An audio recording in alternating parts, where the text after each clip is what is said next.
Hello everybody and welcome to Notorious Yu-Gi-Oh! I'm Notorious Cly and this is my second place at Locals deck profile. This week I found the time to get to Locals and I found myself undefeated in the finals. I unfortunately lost in the finals in game 3, but it'd be like that sometimes. I'm just happy and excited that my favorite archetype, my favorite deck of all time, is finally playable at a mildly competitive level. We're going to break this deck profile down into a few sections. We're going to talk about our engine, the core of our deck, our non-engine, the extra deck, and the side deck, and I'm going to give you my thoughts, observations, and things I learned along the way. Just a heads up, we're probably going to rush through the individual card explanations. If you want that type of stuff, please subscribe to the channel and check out some of my other deck profiles. I've done a few in-depth Resonator Red Dragon Archfiend deck profiles so far. Let's start this deck profile off by talking about our engine, the core of our deck, and our Resonators. First up, we played 3 copies of Soul, 3 copies of Crimson, 2 copies of Vision, and 1 copy of Synchron. Soul Resonator and Crimson Resonator start our combos. Soul starts it by itself, Crimson starts it when it has a non-tuner buddy. We want to play 3 of these because they're our combo starters. The goal of our deck is always to resolve Crimson Resonator's second effect though to summon other Resonators from hand or deck. This is the single most important effect you can resolve on your turn. If you do it, you probably win the game. If you don't, you better have something to bail you out and get you another turn so you can attempt to resolve Crimson's second effect. Vision was bumped up to 2 copies from one of my previous deck lists, and that's just because sometimes it's nice to open. Also, sometimes it makes sense to find a way to dump a Vision Resonator to the graveyard, search a Crimson Gaia, and then use the Crimson Gaia to search the second Vision Resonator to get yourself a level 2 extending body. It's just a nice card to have extras of. Synchron Resonator is here at 1 because that's all we really need. Its level really doesn't work all that well for starting combos, and it can really only extend us into one monster, which is Abyss. There's just better cards we could be playing than a second Synchron. Some of you may have noticed that I'm playing 0 Chain Resonator. So this is my first big thought and observation. During my latest round of testing, I had an epiphany. Resolving our combo, and thus getting to the point where we could use Chain Resonator, isn't guaranteed. I had a looming suspicion that playing more cards to protect our combo, or save our ass when our combo failed to resolve all the way, was more important than adding one extra piece of interaction to an already good end board via Chain Resonator. Turns out I was right, or at least I think I'm right at this current moment. Our standard combo of Supernova effect times 2 plus Abyss, or our other end board of Dispotter, Abyss, and the Trap Pop is good enough to win on its own. Cutting Chain for a combo protector or defensive card worked out pretty well for me. Now let's talk about our non-tuner packages, I guess is the way I would classify these cards. We have 3 Bone Archfiend, 3 Supay Duskwalker, and of course the obligatory 1 Supay, and 0 Wandering King Wildwind. This is our second big thought. The reason why we play non-tuners not named Bone Archfiend is so we can open them with Crimson Resonator, so we can start our combo with Crimson. If we're not starting our combo with Crimson, we don't need a non-tuner in hand because Soul will find it for us. So the idea behind only playing 6 of the non-tuners that are good to open with Crimson is we're playing 6 copies of Crimson. If we play 6 copies of a non-tuner, we should open them together often enough. It didn't make sense to oversaturate our deck with non-tuners that we don't really need in hand for anything. Let's talk about why Wildwind was cut from the deck list. Wildwind was a casualty of making space for the combo protectors and defensive cards. The choice was between cutting Wildwind or cutting the Duskwalker package, and in the end, Duskwalker won out because it does more on its own. This is a good time to talk about the Supay Duskwalker package. This card was the absolute MVP of my locals. Did you know this card can help us play through D-Shifter? I played against Kashtira in back-to-back rounds, and I think I got shifted 3 times. I won twice, specifically because of Supay. The third time, I didn't have Supay, so I couldn't use it to try and play around it, but the non-engine cards I had bought me another turn. Ultimately, I lost that duel, but it's because I got hit with Shifter, and then before it came back to my turn, I got hit with Deck Lockdown and couldn't out it. Going 2 out of 3 against a hand trap that's supposed to end our turn and win the duel for our opponent on the spot is pretty good. Also, did you know opening Supay Duskwalker plus Bone Archfiend is pretty much full combo? No, I swear it is. I promise. I promise I'll show you. Okay, I'm really excited and kind of fired up to talk about this right now. So let me take some time to show you the value of Supay and how it plays around Shifter and lets us get to combo when we open it with Bone. Alright everybody, this is how Supay Duskwalker helps us play around Dimensional Shifter when we open Crimson Resonator. I don't think it's too outlandish to show you this combo, because the reason why we're playing Supay is to open with Crimson so we can use Crimson as a combo starter, in addition to Supay being generally useful for our deck as well. This is the hand I had against my opponent. I was going first, and they shifted me in draw phase. Very fortuitous that I opened the red zone because it adds one extra piece of interaction to the board, and I wasn't going to be able to search it. The important thing to open though would be Duskwalker, Crimson, and any card to discard. Fortunately, I have an easy discard because I opened 2 Duskwalker that hand. So the first thing we need to do is control no monsters on our side of the field, activate Crimson effect to special itself, Supay Duskwalker effect, discarding Supay Duskwalker to special summon itself, and give us the opportunity to summon Supay from hand or deck as well. This Duskwalker is banished because of Dimensional Shifter.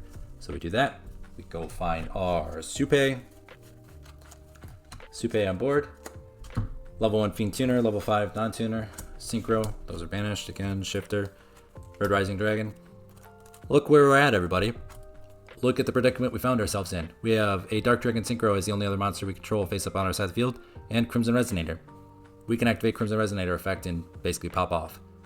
I think the full line that I took to get to my turn 1 end board and win the game that I got shifted was Crimson effect. Go ahead and search our Soul and Synchron. Soul effect, since it was special, to search Vision, add Vision to hand. Go Red Rising and Crimson. For, I think I went with Scarlight Red Dragon Archfiend just because I didn't want to give up Scar Red or the OG. Control level 5 or higher dark monster. I'm sorry, there's a level 5 or higher dark monster on the field. We don't have to be the ones to control it. Special Vision. Use Vision and Scarlight to go ahead and make Bystial Despotter. And then we go Despotter effect to bring back the Scarlight. Scarlight and Synchron. For Hot Red Dragon Archfiend Abyss. Got lucky enough to open Red Zone and set our Imperm. We have Despotter, which is live because our opponent, made us banish stuff to make Despotter live. That's pretty awesome. We have Abyss, who's there to negate any face-up card they control. Soul is there, hopefully to stick around, We were lucky enough to open Red Zone. Hey, would you look at that? We have a Dark Dragon Synchro in the banish pile, and one that becomes Red Dragon Archfiend while it's on the field, or specifically mentions Red Dragon Archfiend. So during their turn, Red Zone, bring back Scarlight. We have a pop that's not live, and we got lucky to open the Imperm. I wouldn't include Red Zone and Imperm in the math, again, because those are just lucky to open. But if we get de-shifted, again, that's a hand trap that's supposed to end our turn and just make us pass right on the spot, and we could still make Abyss plus Despotter, and the Despotter is live. That's pretty damn good. I'm really happy about that. Alright, let's reset here, and then I'll show you how Supay plus Bone basically gets you into full combo. Alright, so here is how opening Supay Duskwalker and Bone Archfiend as your only engine pieces gets you to basically full combo. In this particular scenario, I don't remember what the other 3 cards were that I opened. They were non-engine and gave me no access to a Resonator. But that's okay, because we can go Supay Duskwalker, sending Bone Archfiend to the graveyard, discard it. We also summon our Supay from deck. Then we go Bone Archfiend effect in graveyard, sending Supay Duskwalker to the graveyard to special summon itself. Bone Archfiend targets Supay, send a Fiend type tuner from deck to graveyard to increase or decrease Supay's level. We send, I'm sure you can guess, Crimson Resonator. We elect to increase the level of Supay by 1. Supay is now a level 2 Fiend type tuner. Bone Archfiend is level 4 non-tuner. Synchro, Red Rising effect on summon. Target Crimson Resonator, summon Crimson Resonator back. Look at that, everybody. We have Crimson Resonator face up on our side of the field with a Dark Dragon Synchro monster. Also, we still have not used our normal summon. Pretty nifty, huh? In years prior, this would have been a bricked hand. Having no access to a Resonator would have meant certain doom, certain death for us Resonator Red Dragon Archfiend players. But now, if you have Bone Archfiend, and if you have Supay Duskwalker, you're okay. That's a line that never came up in any of my testing or any of my combo theory, but I'm glad I saw it in the moment and figured it out on the fly. And hopefully all of you enjoy seeing that little interaction, little combo there too. Alright, let's get back to the deck profile. Hopefully all of that showcased why I chose to play Duskwalker over Bone. Absolutely love this card, would not consider cutting it. Even though it does require us to play another card that we don't really want to draw in the Supay. Let's talk about our next and last monster engine piece, I guess, in Obsessive Uvualoop. The card's good. It's actually really good. Turns on both of Dispotter's effect, the summon back effect, and the interactive effect, pop a monster, you know. Despite some of my initial concerns that we didn't really want to draw this card, it's actually not bad to draw.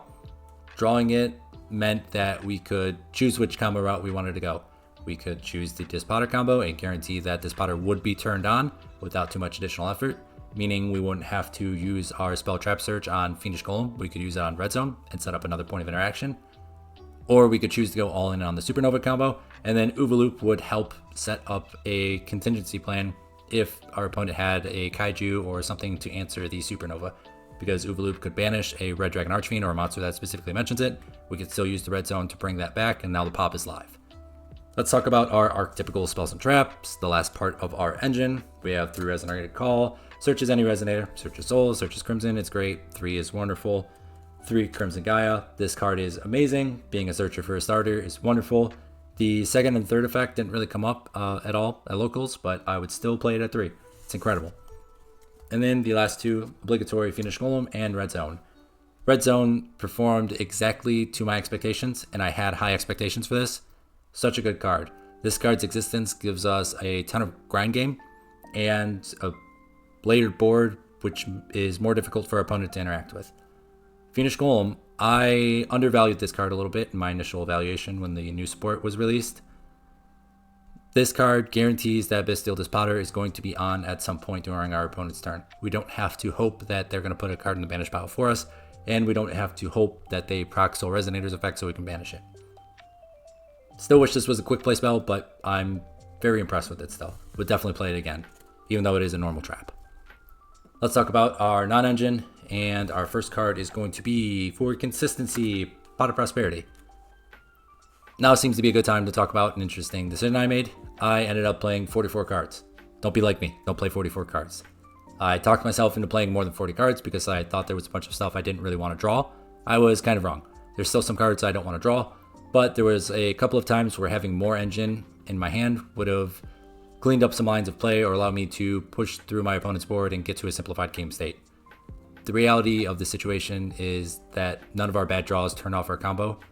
In the future, I'll probably be playing 40 to 41 cards, probably 42 max, and I'll have to live with drawing Fiendish Golem when I go second sometimes. Another reason why I wanted to play more than 40 is because I wanted to fit more combo protectors and hand traps in my main deck. In the future, I'll probably main one of those types of cards and side the other. Speaking of fitting in combo protectors, here's 4 of the cards that put me over 40. Crossout Designator and Called by the Grave. One of the epiphanies I had is our combo should be good enough to win us the game. Our combo is not guaranteed to go through. We can't really extend our way into full combo. We can just kind of extend into a contingency plan. So playing cards to help us force our combo through should be a good thing. At the end of the day, I think I would probably move these to the side deck and just side them in when I know we're going first, and then favor hand traps in the main deck because game 1, we don't know if we're going first or second, and the hand traps are a little more versatile there. Let's talk about the hand traps now. We have 3 Ash, 3 Droll, 3 Nib, 2 Imperm, and 1 Baylor. Ash is there because it has the most coverage. It always does its job. It's never disappointing. It's never the best card in the list unless you're playing Branded, but it's always good. Same thing kind of goes for Imperm, and instead of playing 3 Imperm, I played 2 Imperm, 1 Baylor, just to have the additional crossout target. It's locals, not everybody might have access to Imperms, so they might be playing Baylors instead. Droll, Knockbird, and Nib were absolutely the right call to play. Every time I saw them, they were complete blowouts. They did exactly what I needed them to do. There were a couple times where my opponent stalled my combo out when I went first, but I opened Droll or Nib, and one game I even opened both, and they got me back to my turn, and I ended up winning those games. Except for the finals, game 3. That game was a Droll fest. I think in the finals alone, we resolved 5 Droll and Lockbirds, and in the game 3 we resolved 3 between both my opponent and I. They went first, I drolled them. I went, search Soul Resonator, they Droll and Lockbird. They go ahead and do their combo. I had enough to kind of stall them out. I think it was Ash and a Fiendish Golem I draw, so I had the ability to survive the turn. And then I go normal summon Soul, attempt to search Bone. They go ahead and activate Droll and Lockbird, and I just couldn't muster enough interaction, enough gas from there to win the duel. I think they had Book of Eclipse set, and that's what ended up doing me in. I was getting to combo and had Crimson plus Dark Dragon Synchro board. They eclipsed me, shut down my turn, and it was GG's from there. Again, if I had to redo this deck build all over again, I would move the Cross Out and the Called By to the side deck, and then choose to main these just because they are more versatile and impactful going first or second. Whereas Cross Out and Called By are just blowouts for when we go first. Cool thing about Cross Out that I didn't mention is I have D-Barrier on the side. So even when going second, there were times where I left Cross Out in with a D-Barrier just so I couldn't get D-Barrier called Synchro out of the game. Let's move on to our extra deck and talk about our Red Dragon Archfiend. We have the honorary Red Dragon Archfiend, Red Rising Dragon, because it almost always becomes a Red Dragon Archfiend. Then we have 1 Scar Red Dragon Archfiend, 2 of the OG Red Dragon Archfiend, 1 Scarlight Red Dragon Archfiend, 2 of the Hot Red Dragon Archfiend Abyss, 1 Hot Red Dragon Archfiend Bane, and then 1 Red Supernova Dragon. I ended up cutting Red Nova Dragon from my list because in my combo theory and in recording the combo compendium video, I kept ending up in this situation where I would showcase the combo, have Scar Red as part of my end board, and of course Scar Red during our turn 1 setup puts a Red Dragon Archfiend in the graveyard, so it's out of our extra deck. And I would mention that, hey, if our opponent tries to out our board and they interact with Scar Red, they get rid of it. If you have a second Red Dragon Archfiend in your extra deck, you can get a floater on a 3k body. And I wanted to test that out to see how much it came up. Almost never came up, but I think the idea is great. Giving your opponent another big body that they have to deal with and they're not accounting for can gum up some game states and possibly cheese you a few wins. Especially when you consider that the OG Red Dragon Archfiend paired with something like a Crimson Gaia face up on your field wipes their board. Just move right to battle phase when it's your turn, flip everything down, out the board, and then play if you can during main phase 2. I think the idea was good. We'll keep testing it and see how much it comes up. I think once people get a little better at interacting with this deck, we'll really find out what's necessary and what isn't. Let's talk about the last 4 slots in our extra deck and sort of our generic toolbox monsters, I suppose. We have Coilbelt the Blade Dragon. Hey, I found my 1 copy. Turns out it was just hanging out in one of my tins. 1 Void Ogre Dragon, 1 Bystial the Spotter, and 1 Baron the Floor. Never made Baron. The idea is that if you get to a simplified game state and you have something like a level 8 Dark Dragon Synchro float around the field, any level 2 turns into Baron on your crackback turn, and making Baron should win you the simplified game because you can pop one of the cards and negate their most important piece of action. Bystial the Spotter is mandatory to play. This card is so good. This card also helps us play around Shifter, and I love Bystial the Spotter now. Oddly enough, when I was comboing off unobstructed, I always found myself favoring the board that ends on the Spotter, Abyss, Red Dragon Archfiend Monster with the Red Zone, so the Red Zone's live. And the main reason why I found myself going for that board instead of something like Red Supernova Turbo is that board's a little wider, and there's less power concentrated in one individual monster. So if my opponent was on something like Kaiju's, or a Change of Heart, or some form of one-on-one removal, it would hurt less than having the Supernova outed. Let's move on to our side deck really quick, and you're going to see some interesting things here. It's locals. Build your side deck for your locals. Build your main deck for your locals too. The things that everybody else is playing should influence your decision making more than what your favorite YouTuber says. We played 3 Book of Eclipse, good going second, good going first, just something generic to put in if I didn't have something in my side deck for matchup and a hand trap was dead. D-Barrier was there both because it's generic and hits a lot of decks that are currently being played. Also, it's a good cross-out target for me when I go second. They play D-Barrier, flip it, call Synchro, I go cross-out, call D-Barrier, eat it. Now I get to force my combo through.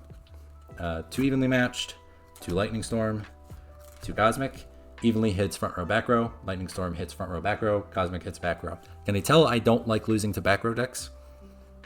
Also, I just like big generic blowouts with this deck because if you can clear the board or clear your opponent's meaningful interaction, you just win because it's very, very, very easy to push for damage. And then the last 3 slots were just Bystials. Fun fact, I almost played the full Bystial Resonator list at locals the other night.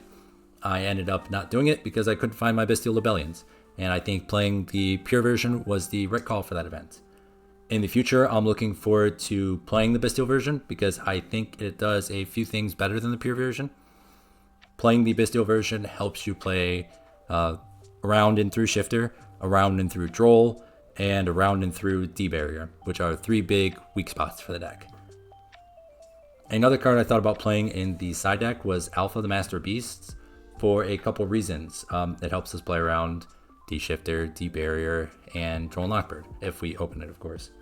Also, it's a board breaker that has non-destruction removal, great, has a 3k body, great, and it can remove itself from our side of the board to clear the way for us to fully resolve Crimson Resonator's second effect. That's something I'm really looking forward to testing going forward because I think it plays around a few of the deck's counters or weaknesses.